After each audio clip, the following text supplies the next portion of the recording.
Hello, everybody. Hello, and welcome from Memmingen in Germany to another NovoFlex webinar. Together, we're here in this NovoFlex studio in Memmingen, Germany, with my colleague Andreas. Hello. Everybody in the audience that follows the NovoFlex webinars for quite a while does already know the two of us. And today we have a very interesting topic. We're not going to speak about macro photography or tripods or panorama photography, but we're going to speak about product photography, about object photography, and even a little bit of architectural photography, and how we can employ the focus stacking technique to get to even better results than many of you may be used to. Right, Andreas? Yes. Okay, Yes. but before we begin, just let us know where you are tuning in from in the chat box. You're already familiar with that. We also have the Q&A section. So if throughout the entire webinar you may have a question, just enter it into the Q&A box, and we will collect all your questions there until the end of our presentation. And Matt is here as well in the background. He will take care of the Q&A part, and if there is anything pressing, he will alert us. And as well as usual, we've prepared a little deck, a little presentation. So we will walk you through some technical aspects first of the new camera system, and later on we will be comparing the new stacking camera, the new stacking system to tilt and shift. We will have a live demonstration. Andreas will perform that. He has prepared a little setup, and he will walk you through this himself. And well, later on we will finalize everything, and then we will come to the Q&A. Okay, so I think let's start with the presentation now. Correct. Without further ado, let us jump right into the presentation here. So we will be speaking about the new STACKPRO 1, a new approach to extending depth of field. And yes, I thought about this, and if you look on this presentation, on this picture, you may think, okay, it's a bellows, it's from NovoFlex, must be macro stuff. No question, it's macro. And we will show you today that this special system is not for macro, but for still life, and as you told, even for larger images, landscape or architecture. You can use it for all these items. Okay, thank you.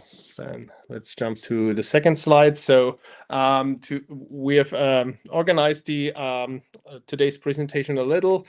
So here are the topics of today's webinar, and we will cover all of these aspects through the entirety of our presentation.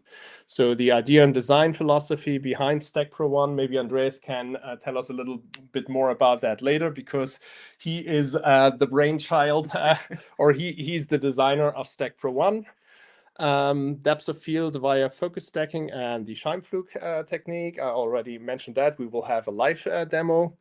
So differences in handling and practical workflow, typical applications and use cases for STACKPRO 1, because it is not only a studio tool, but as Andreas already mentioned, it can be employed out in the nature or for architecture photography as well.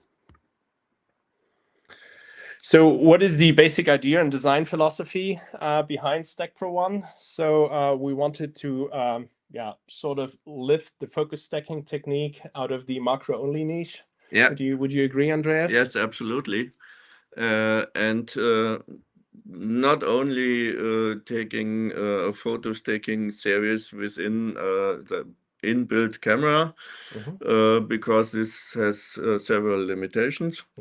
And so we designed another system where you can use many lenses you may have in your studio, and bring them to just another level of quality as well, just doing or using this technique.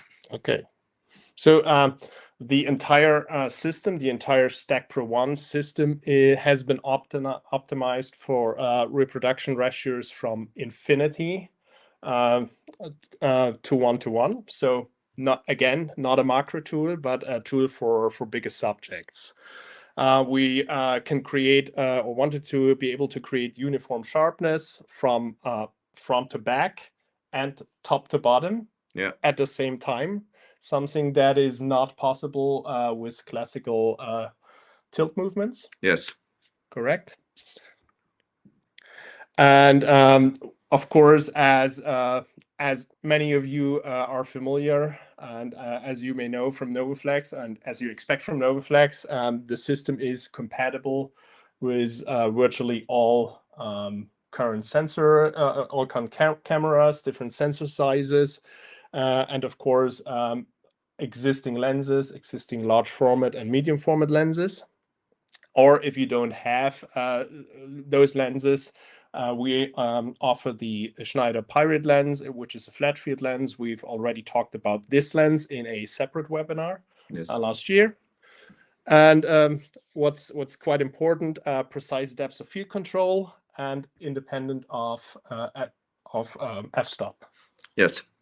Yes, and this is really settings. Yes, this is really important because every lens has a perfect f-stop, which is mostly in the beginning section, so like f4 or 5.6, something like that. But this does not create much depth of field, and this is the problem. And the more you go to smaller f-stops like 16 or 22 or something like that, you lose quality, and you will see that, and I'll show it afterwards. So this is for us the idea with focus taking in for even not for macro but for the objects in this size. And last but not least, quite important aspect is there is no perspective shift throughout the entire stacking sequence. You will see that later. The lens is always staying on the same place in relation to the object, and so it's much easier to control reflections and perspective and all that. So that gives you more control. Okay. So but wait, don't we have all of that already? It's a little provocative question. We already have bellows, we already have rails in our assortment. Why don't we just combine the two and can have the same advantages of what STACKPRO 1 is capable of delivering? So the fundamental difference here is that if we combine existing solutions, if we put a standard bellows, let's say a Bell Pro bellows or a Bell F bellows on any of our existing focusing rails, be it a Castle M, be it a Castle Q, we are limited to a maximum object depth or a subject depth of 10 centimeters, because those 10 centimeters or 3.9 inches are the maximum way of travel the sliding block on our focusing rail can travel with the entire bellows on top. Yes, and that's the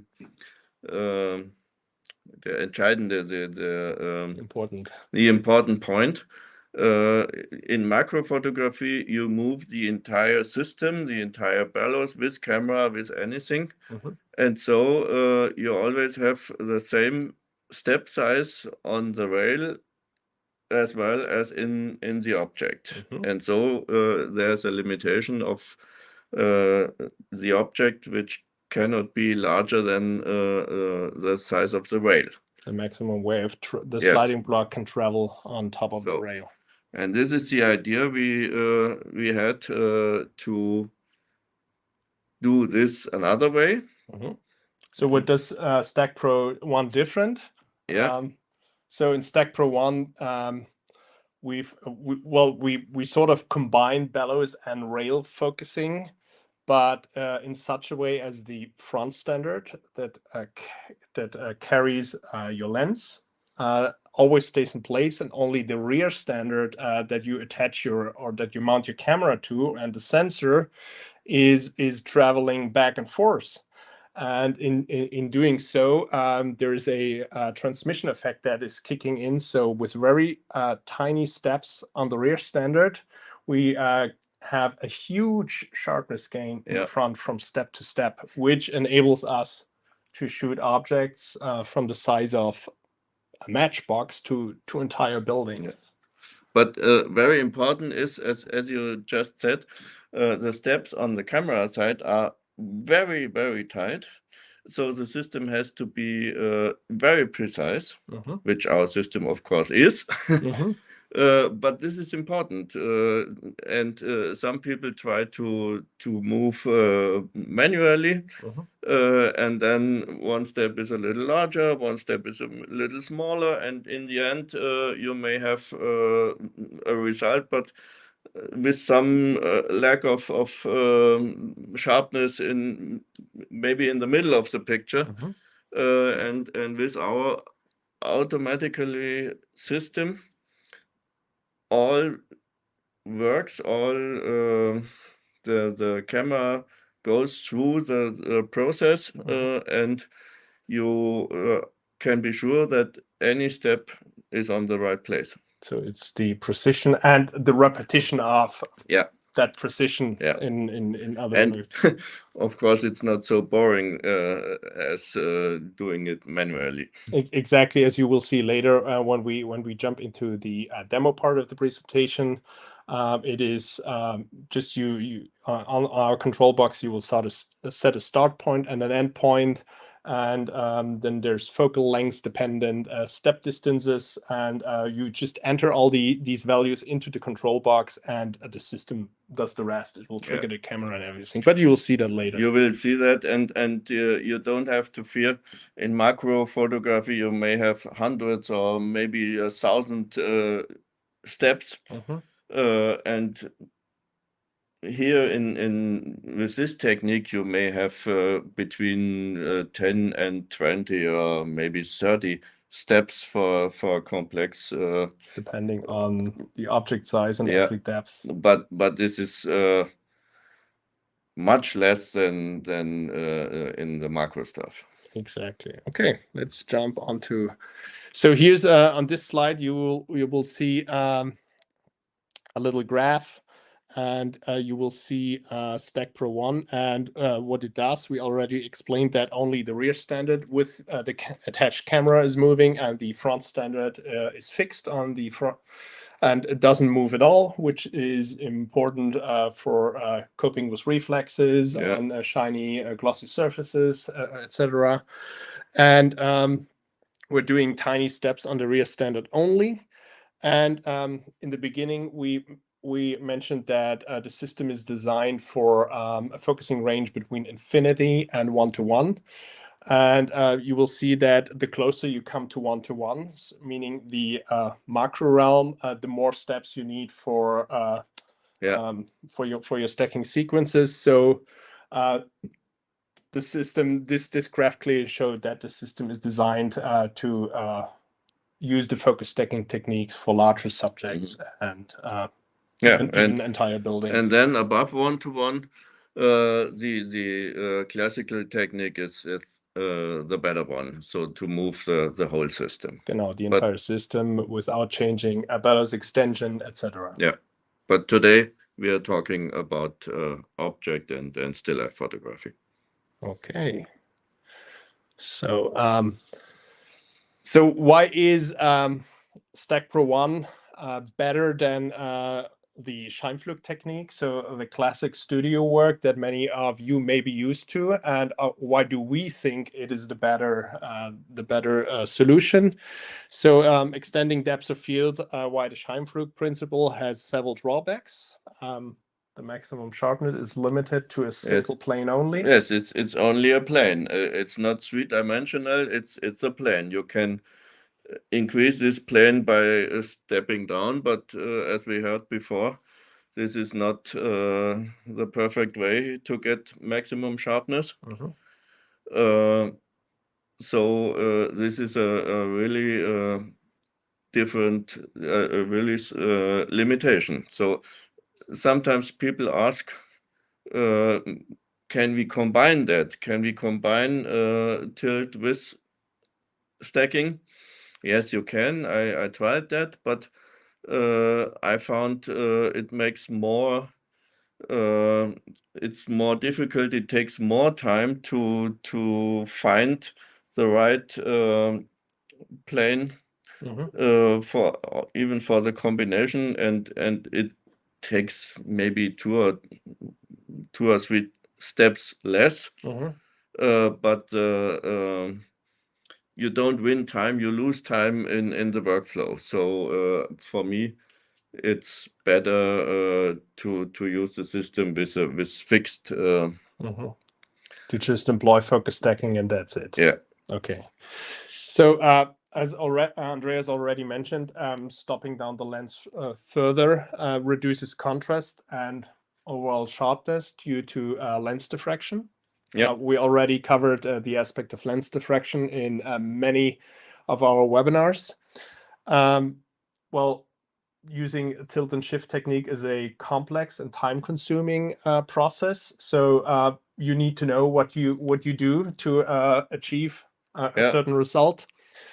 And of course, it requires either special tilt and shift lenses, or you have an expensive view camera, say a Linhof or a Sinar camera. Yeah. And even then, you need to know what you're doing to achieve you absolutely a good result. need to know what you're doing. So I know this because I did it for more than 20 years in my professional studio work. But even knowing that, or because I know all that, I find this new technique so much better. And even because I can use my old lenses. Yeah, that's a very important aspect. So, okay, here in the next two slides, we will just demonstrate what a classic setup and a tilted shift setup do, and we will of course show you later in the demo part as well. So in a conventional camera setup, you have the lens and the focal plane aligned, parallel, and so you only have the maximum sharpness within a parallel line, and everything before or in front gets blurred. Yeah. Is that absolutely basically correct? Yeah. Okay. So using the tilt technique, the lens plane is tilted and the focal plane tilts also, and we can sort of extend the sharpness into the subject. Yes. But only slightly. As we explained earlier, it is just a plane. Yeah, it remains a plane. And so some parts of the picture might be blurred as well.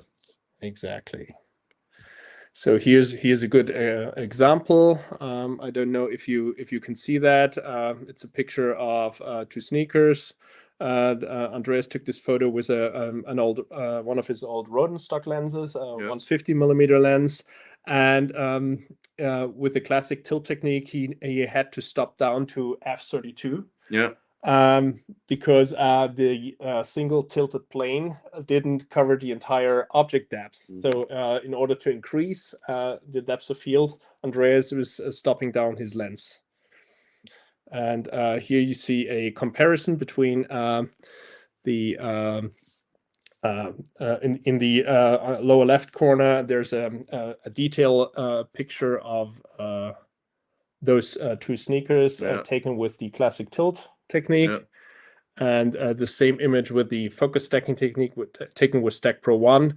I hope you can see that on that slide, that there's much more contrast, there's more detail, and in the end, more overall sharpness in the entire image. Maybe it's not so clear on this presentation because it's all compressed, the pictures, but we have downloads links on our website. Yep. So you can see the pictures in full resolution. Exactly. If you are interested in that. So once the recording of the webinar is going live, we will inform you via email, and we will include the links to those high resolution images for everyone to download and check on their own computer screen. Sind die eigentlich nur die Folien im Moment? Ja, und uns daneben. Ja, schon, okay. Okay, so here is short technical explanation of what we do with STACKPRO 1. So as explained earlier, we're just moving the rear standard, and the front standard with the lens is fixed. And in order to achieve the in technical aspects better result, Andreas needed 13 images that were later stacked in post with helical focus to create a composite image where the sharpness extends from front to back and top to bottom at the same time. Yeah, that is the resulting image. Maybe I have to say, in a normal still life setup where you have a background and a foreground and the object and all that, it may not be so important that some parts of the object are not perfectly sharp because it looks natural, and people look at the picture and say it's okay. But I have to do many cutout pictures, or even in this particular picture, I think the client will see all these structures in the surface of these shoes, and not only in the front, but in every part. But because every part of the shoe has different structures. And I think this is important for the client to show to the customer the whole complexity of this shoe. And therefore I think it's important to show any part really sharp. Okay, here's another example taken with the classic tilt technique. Yet again, with one of Andreas's upper Rotagon Rodenstock lenses, the 150 again. Just stop down to f8, and as you will clearly see, both of the teddy bears are in focus. But if, for example, you take a look here, at the Leica camera, this is not in focus, and the box in the background is also not in focus. So this is a very, I'd say, it is a complex setup to get perfectly in focus with the classic tilt technique. Absolutely, and even here, I think if this picture would be for Leica, they want to see their camera sharp as well, of course. Okay, this is a very old camera. But you know what we mean. Of course. And on the next slide, you'll see the resulting image with STACKPRO 1. Again, 13 images were needed. But if you take a look at the camera and the box again, and the teddy bears and their faces, everything is in focus and everything is just tack sharp. Yeah. So what are other advantages of using focus stacking with STACKPRO 1, Andreas? So I think the first point we already covered. Depth of field can be extended indefinitely. not Yeah. just in the studio realm, but towards infinity in architecture photography and landscape photography, where one might think that focus stacking is not essential or necessary, but you will be amazed if you just use focus stacking for those subjects too. Yes, some days ago I talked to another colleague, and he told me though with architecture it's no problem with a lens with 32 millimeters, maybe from Alpha or from Cine. If you go to the hyperfocus point distance, distance, you have anything sharp. It's no problem.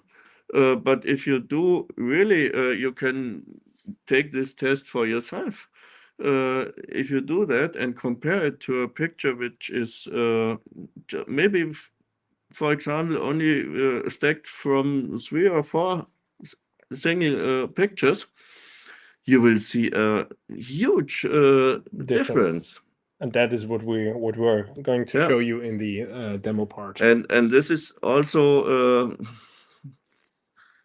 years ago, I took as well a large format camera with large films, 4x5 inch or maybe 8x10 inch, and you have a slide, and anyone looked at the slide and said, "Wow, big picture, nice picture, looks sharp, anything is perfect." But now you have a resolution on a camera which is unbelievable. That's the word I did not remember it, which is unbelievable, and everyone looks on a screen and goes to 100%, maybe 200, 400%, and says, this point is not sharp. And so it's also another Anforderung, another you have to deliver expectation. yes, another expectation. You have to deliver better pictures, sharper pictures today than because our expectation has changed. That's what I want to say. And our perception of focus. Because some I know many photographs, older photographs, they tell we did that always like that. We don't change. Yes, but maybe you have to change because your clients look in another way on your pictures. On a different look. Yeah. So your lenses, your existing lenses, can be used at open or optimal aperture, avoiding diffraction at all costs, which aids in the resulting image being perfectly in focus. It's a straightforward process. It only requires a start and an end point, and the system triggers your camera. So there's no perspective change. We already covered that. Quite important topic aspect. And what's interesting is 0.5 here. So depending on the chosen f-stop, so let's say an f4 or f 5.6, a pleasing blur can begin right behind the final image within the stacking sequence. Yes, that's what I wanted to to say again. And we have pictures later to show that. To demonstrate that. So it's you don't have to do any picture in any sharpness from start to end, but it's because you have the choice. You can choose from which starting point to which ending point. You have the sharpness, and after that it goes, it blurs according to the f-stop that you've set on your lens, and it looks natural. It does not look like a sharp picture and then a blurred picture matched together. With, as one did it years ago in Photoshop, but it looks absolutely natural. So what are now the differences in handling precision and practical workflow? So, well, of course, stacking requires multiple exposures being done versus a single shot with the tilt and shift technique. But in many cases, we can say, and correct me if I'm wrong, that it takes some time and experience. We already mentioned that of setting the plane of focus in using a view camera, having tilt capabilities, and in that same time, or even in less time, you have shot your 10 to 15 images. Yeah. With the new STACKPRO 1, so it is in many aspects it's the faster, yes, absolutely, more precise solution. And as I told before, I don't have a problem to find the right plane tilt shift with a camera like a Sina 4x5 inch, because you have a large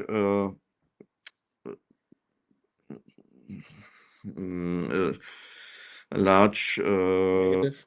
Yes, a large negative, a large Mattscheibe Screen. Yes, that's it. Sorry, you have a large screen and you can find all the sharp or unsharp points easily. I think it's much difficulter to find this on a small display, on camera display, or even on the if you do the live picture on the computer, because the computer stands there, the camera is here, you have to manipulate the camera and have to look on the screen. Your screen. It's from my expectation, it's not a nice way to work.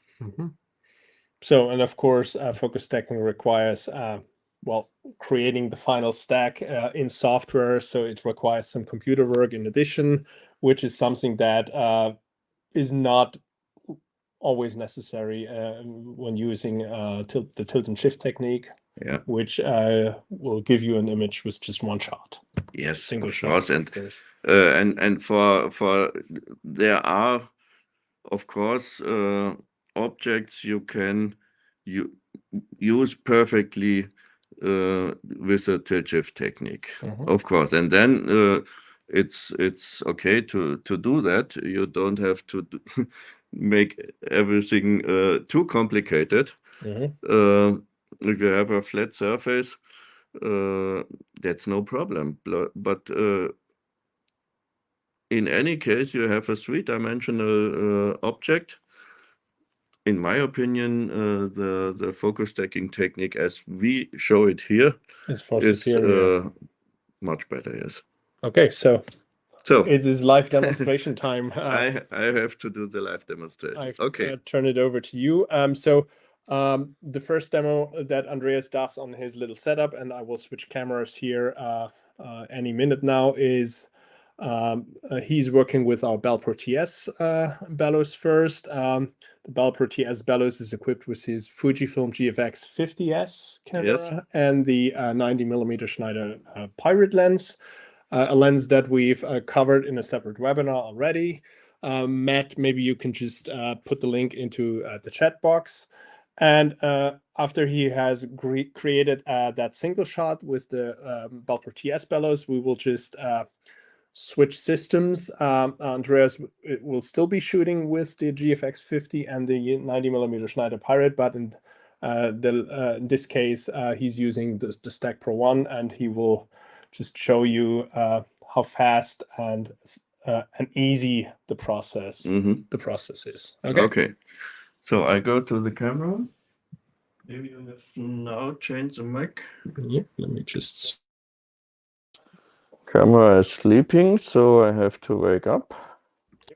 Sounds good. Computer as well.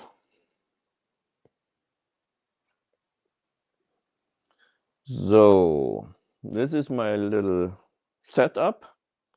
That's not so artificial. MacBook already? Sorry? Is that a live image on the MacBook already? No, it's just the picture I took earlier, but maybe okay.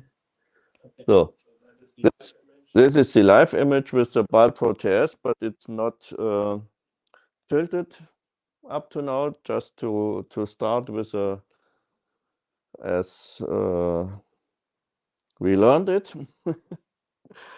and which I found is interesting. You can use, of course. So I have to just stop the live view for, and you can't see it. Sorry. This does not work via the computer, the focus peaking. But I did a test before, and if you go only after the focus peaking, that's no problem. You just tilt a little, and according to the focus peaking, anything is sharp, no problem.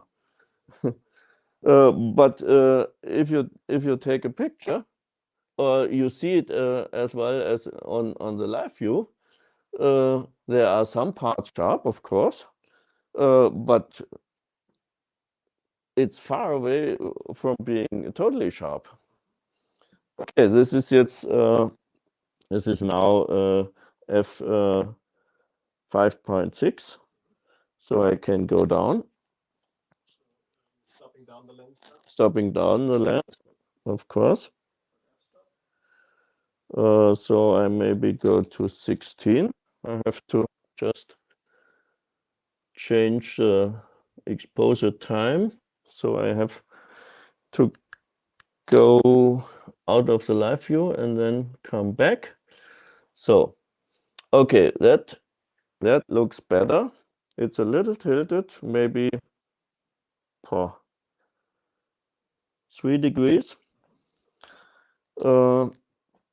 This is for the people who worked with large format cameras, because of the much shorter lenses and the smaller sensors.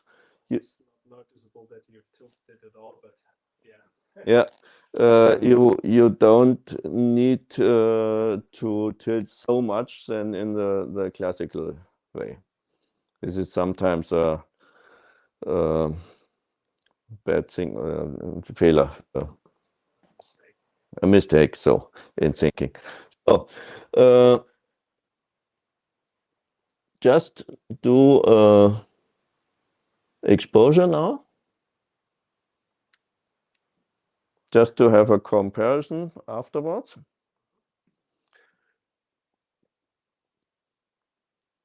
And I mark this maybe orange, that we find it later. And now I would change to the STACKPRO. Can we zoom into that picture to demonstrate that? Yes, of course. Are not in focus, and that is not possible with Okay, tilt. I can go again on the live view and go in there. So we are here in front. No.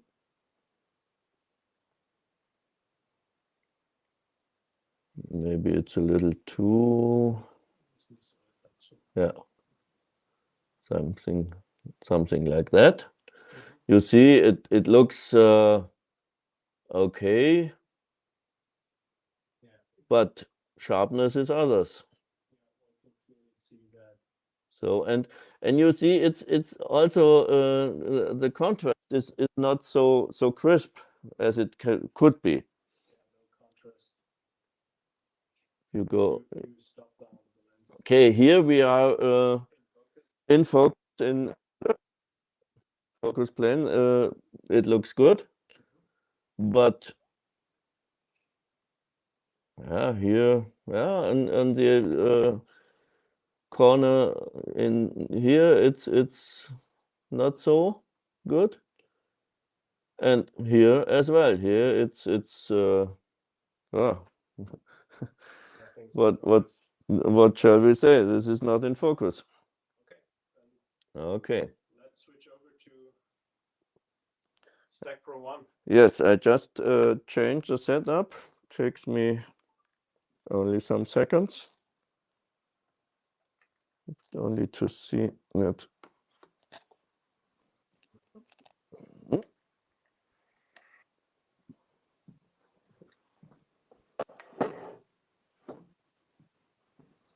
Our new baby.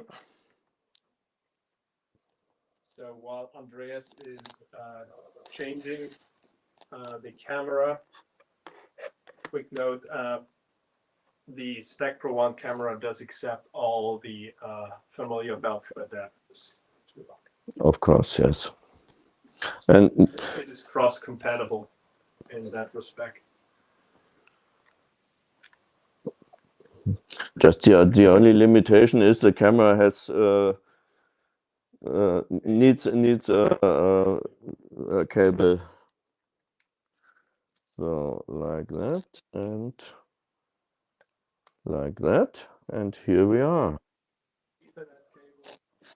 Okay, now I have to go back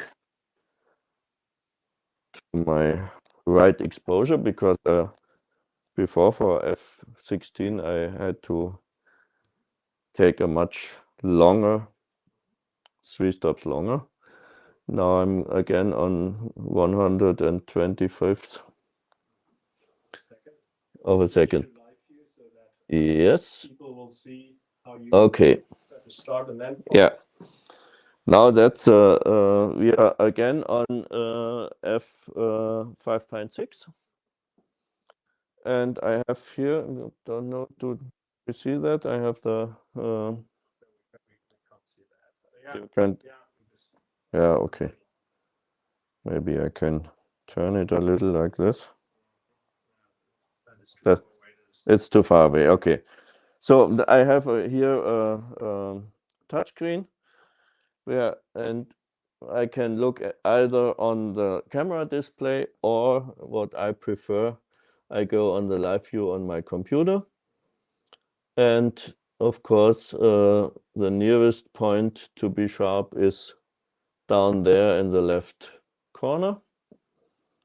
And I move here, as you see. This is my start point. And then I think over there. And by the way, you see how much unsharp it is just on this little distance.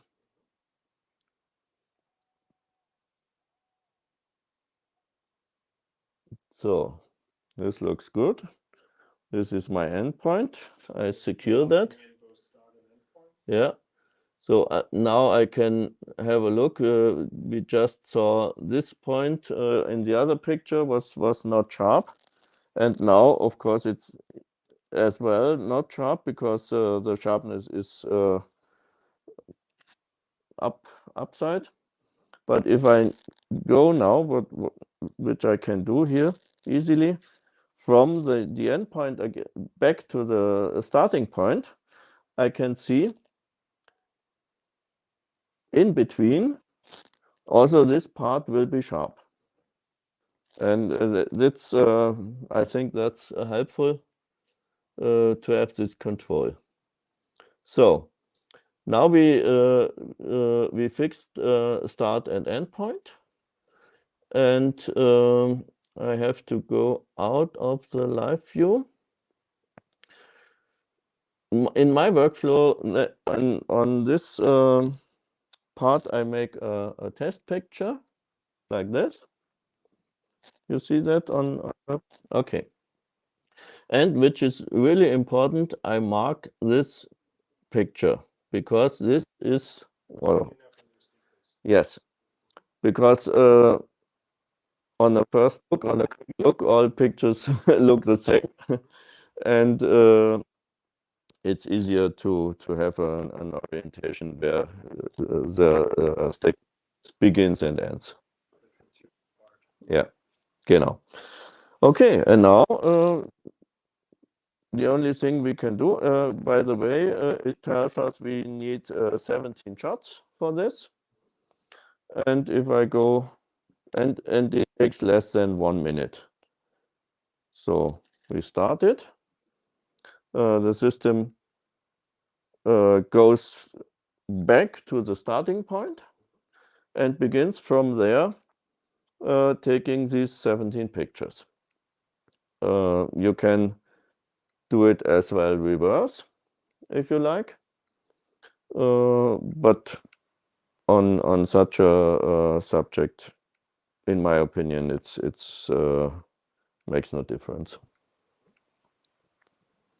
Okay, the pictures are here.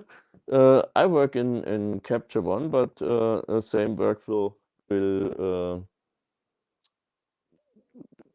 work as well with Lightroom, or if you have Fuji software or Canon, Nikon, that makes no difference.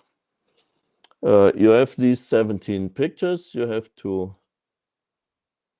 choose them. Here we are. And then in Capture One, it's easy. You got on the right mouse tab, and then, sorry, it's all in German in my computer. But here is a point, stack in Helicon focus. So now here we have JPEG pictures, but normally RAW files, of course. Yeah, we're just choosing JPEG to make it Quicker. speed up the process Yes. for the webinar later. So, and now I go here, render, and that's it.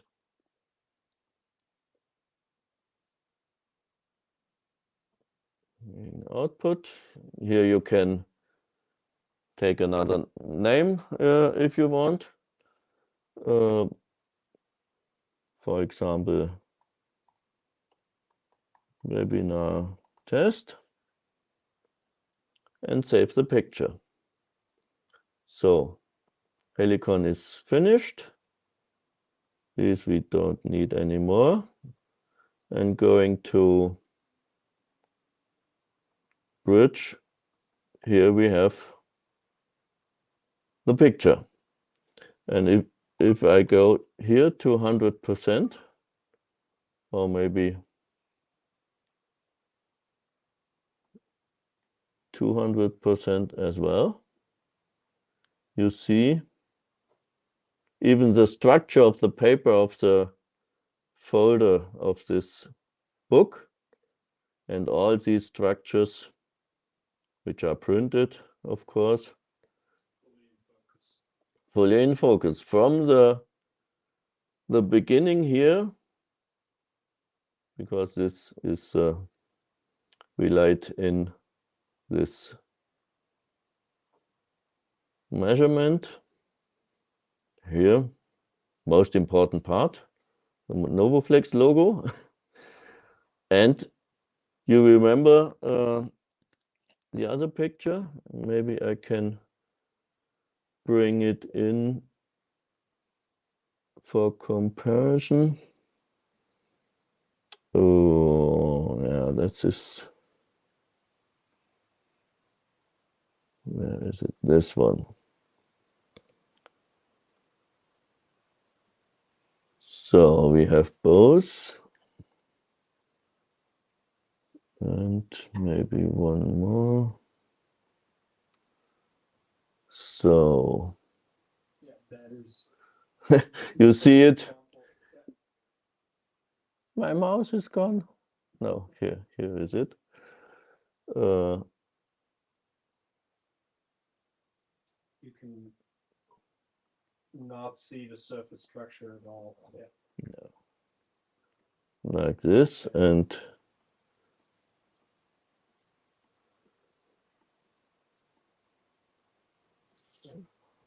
okay. I think no more words, or? No words are needed. Yeah, you clearly see that this stacking technique is far superior here in that respect. And this is all over the picture.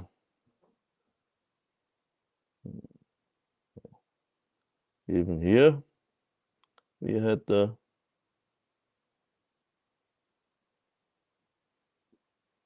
no. I'm not so familiar with the touchpad, sorry. Okay, it's not so far away on this side, but as we saw,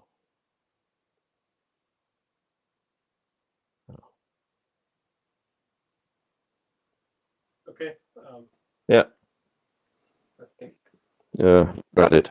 just switch the mic here again.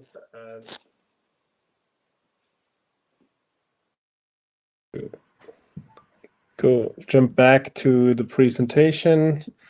Well, thanks, Andreas. That was impressive. I hope so. It clearly shows what the STACKPRO 1 is capable of in your hands, at least, and of course, and hopefully soon in your hands. Yes. So let's jump back into our presentation.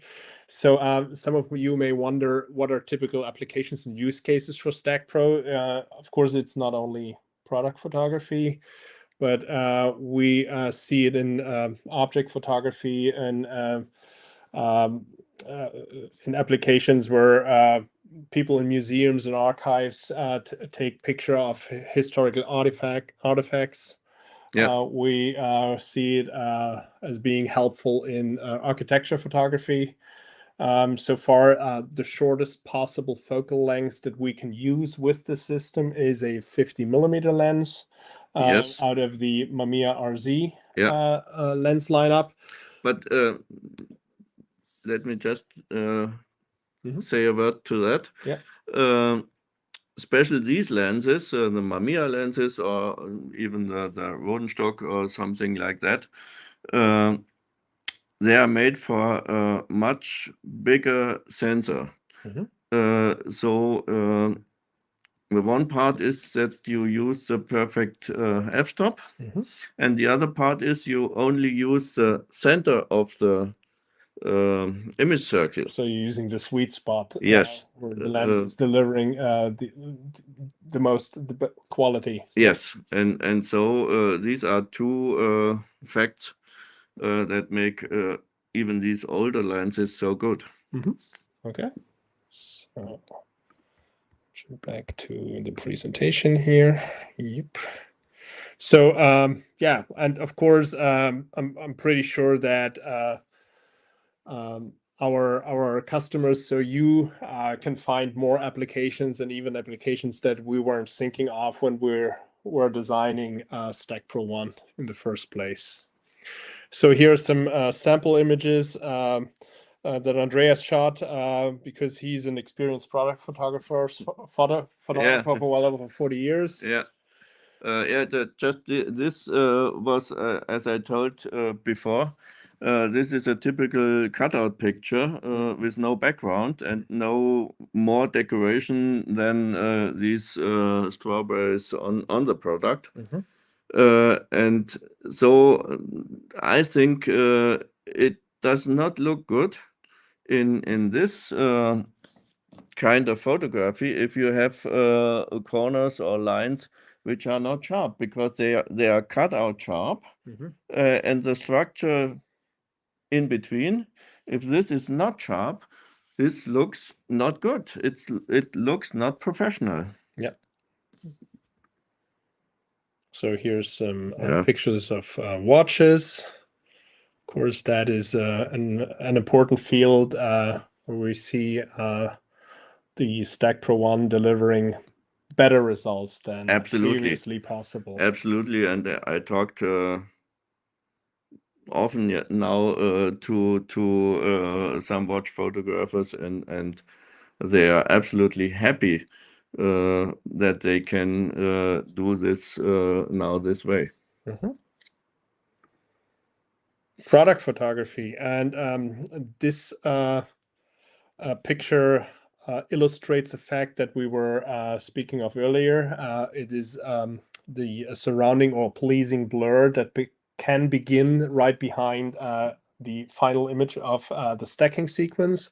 And this is a perfect example for that aspect because that is a natural and pleasing blur depending on the f-stop. You were probably shooting this at f4 or 5.6. Yeah, something like that. Yeah.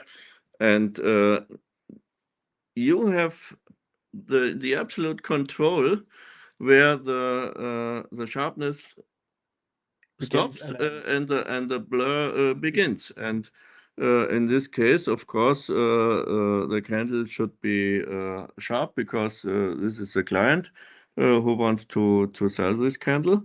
And of course, he wants to read what is on the label.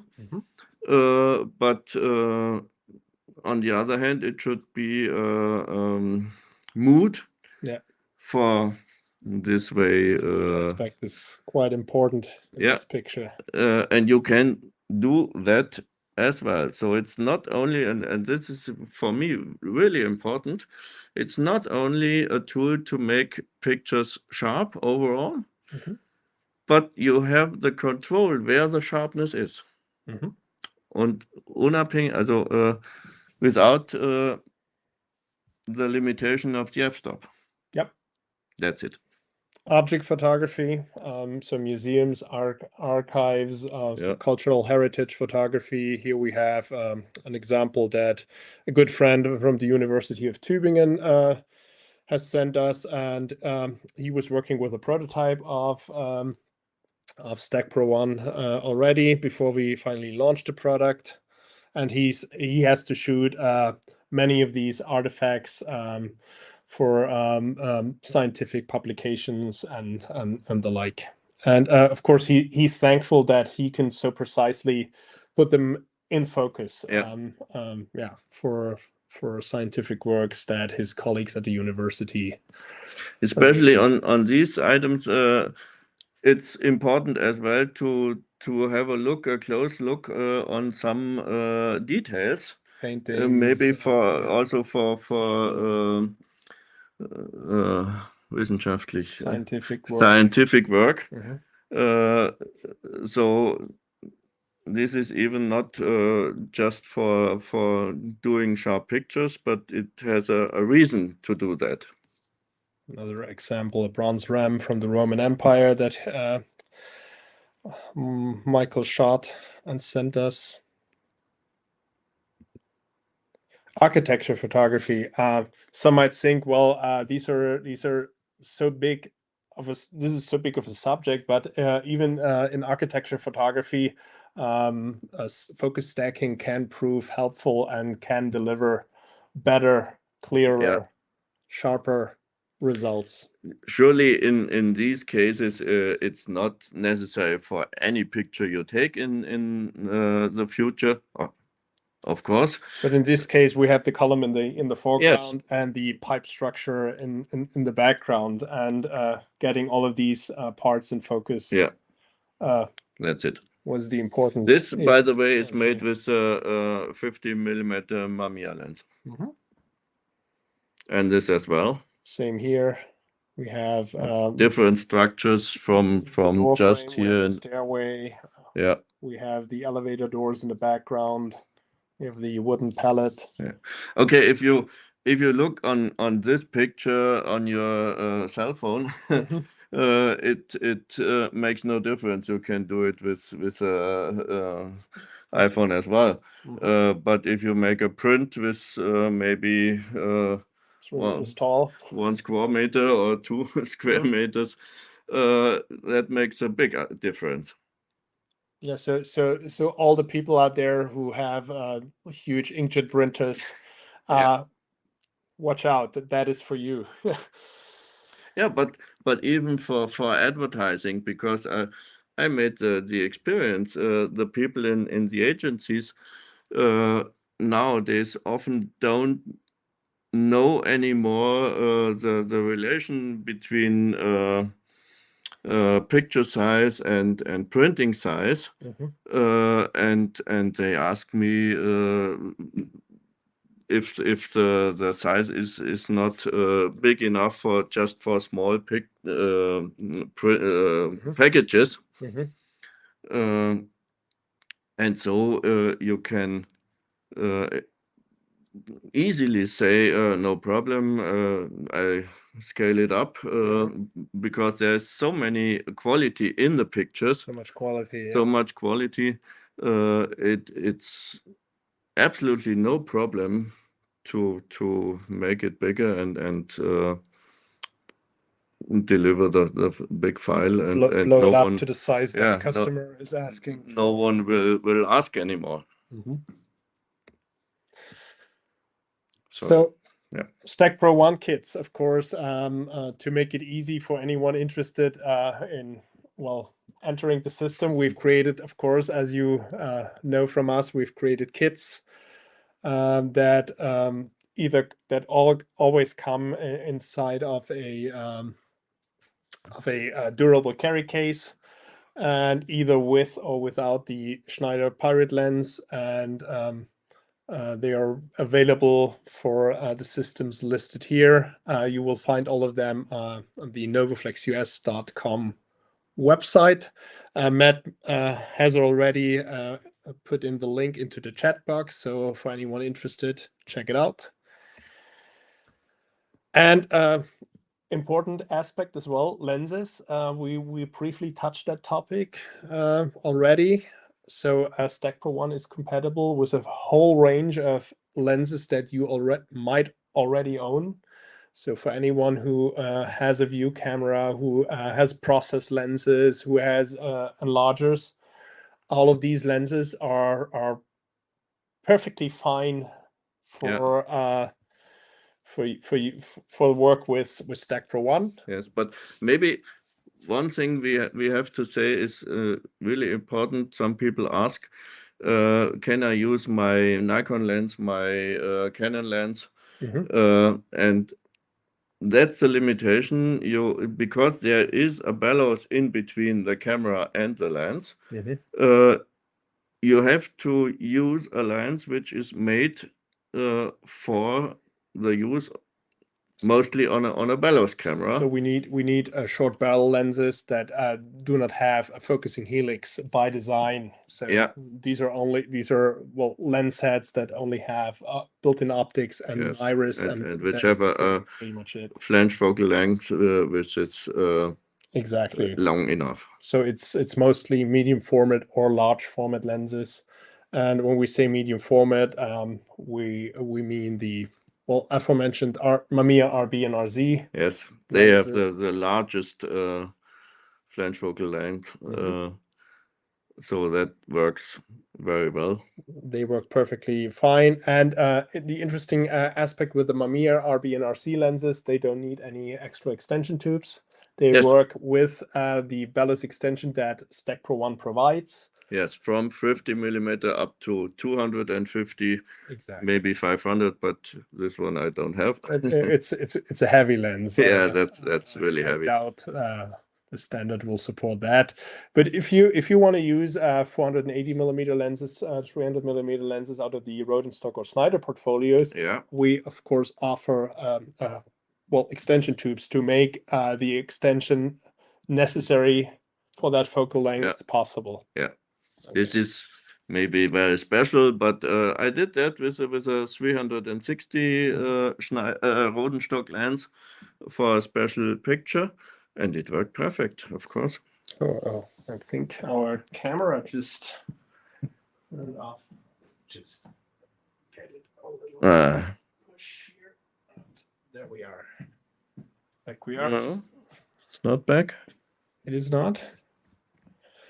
Okay, anyway. Here. There we are. Sorry, folks. Our camera decided to go to sleep a little too early. So Q&A. Let's just hop to the Q&A part and see if we can answer those questions. So Michael Moll asks, with StackPRO 1, when do you decide to stack from front to back or back to front? Good question. I normally start in front and go to the back, and up to now I did not feel the need to do it the other way. But it is possible. It is possible. We have a button in the menu. You can do that. Some people say in Helicon Focus, you produce the pictures with each picture has a little different size. And I don't remember exactly, but if you start with the smallest picture and end with the biggest picture, Helicon has to enlarge the pictures. Whereas the other way around, it needs to make them smaller. Yes, and some people think or say making smaller is better than enlarge the pictures, but I think the difference in these sizes, which are some pixels, is really not so important. So in other words, there is no noticeable quality difference in my eyes. Stacking forward or backwards. Yeah. Okay, good. Okay, Michel, I hope this answers your question. So we have another question from TS Asokan. I have been using Castle Micro and added a Castle Pro as an option. Is there a difference to the StackPRO 1 setup? Well, there is a difference. First of all, it doesn't have the usual NovaFlex color scheme, gray and black. We had many photographers and mostly product photographers asking us to make such a product black and gray. That's how they prefer it. So we answered that plea in that respect. And yes, there is a software difference. So StackPRO 1 is equipped with a different control software, which is the camera stacking mode, which offers focal length dependent step sizes. Unfortunately, so far, we have no option of updating existing software. However, we're working on that. And with your existing Castle Micro and the Castle Pro bellows attachment, you may use the bellows mode, which will give you the same option that Andreas has demonstrated tonight, with just 2 or 3 clicks more than what camera stacking mode will do. So in other words, camera stacking mode has made the entire process of using this setup a little bit easier. A little bit easier. A little bit less complex. Yeah. Okay. So Paul asks, Canon RF was listed but not EF. Has EF been eliminated as an option with StackPRO 1, or might it be developed? Well, as per our knowledge, Canon has is not making any new Canon EF cameras and has discontinued the system. As far as I know, yes. But of course, you can use StackPRO 1 with Canon EF cameras. So if you own EF cameras, just get in touch with either Mac Group or get in touch with us, and we'll let you know what camera adapters and trigger cables are needed. Yes. That's the only thing. You need the right adapter. You just need to swap an adapter and a trigger cable. That is pretty much it. And then it works. So Richard asks, so you still agree that Castle Micro is better than StackPRO 1 for macro work, even with watches, for example, because of reflections? Yes, that's right. And especially the watches are in this normally in this size, which is near to macro, but it's not macro normally. Or you do details from a watch, then it's another thing. But in this size, I think yes, you get little better results with STACKPRO 1. To break it down a little, so the moment you reach 1:1 and you're taking images beyond 1:1, we definitely recommend switching to Castle Micro or any of our manual rail solutions, namely Castle M, because this will definitely give you better results there. Yeah. Yeah, and as we saw just in the beginning of our presentation, with STACKPRO 1, you will have beyond 1:1 more steps than with the traditional way of macro photo stacking. Okay, so yeah, so the number of pictures that you need to travel through a certain imaging depth is getting greater the moment you reach 1:1, and even greater the moment you surpass 1:1. And the number of pictures that you need to travel through that distance is just greater than the sharpness, the focus gain that you will receive. So above 1:1, you switch from STACKPRO 1 to Castle Micro. So Giles is asking, can you use Mamiya 645 lenses with STACKPRO 1? Giles, no, you can't, because you're not you won't reach infinity focus with Mamiya 645 lenses, even when the balos is fully collapsed. Yes, I don't know if it could work with a back. Maybe the only option could be a phase 1 IQ3 or IQ4 back, because the adapter is very, very thin and the center is very close to the rear standard. That could work, but we would have to try that. I can't answer that precisely. Yeah. So what else do we have? Sorry, I missed beginning. It's being recorded. Yes, of course. Everything is recorded, and yeah, I think that was pretty much it. Let me jump back to the slides. There was one final slides. Well, thank you very much. Thanks for being interested in focus stacking. Thanks for being interested in studio, product, object, and architecture photography. It was fun demonstrating our new approach to focus stacking. Yeah. Thank you, Andreas, for helping out and sharing your knowledge with all of us. That makes fun for me as well. Exactly. And you all know, if you have further questions, no problem. Send us an email. Reach out to us through the known channels. Send us an email. Reach out to Mac Group or the NovaFlex distributor in your country. Yeah. Okay. Okay. Thank you. So, have a nice evening. Goodbye. Goodbye.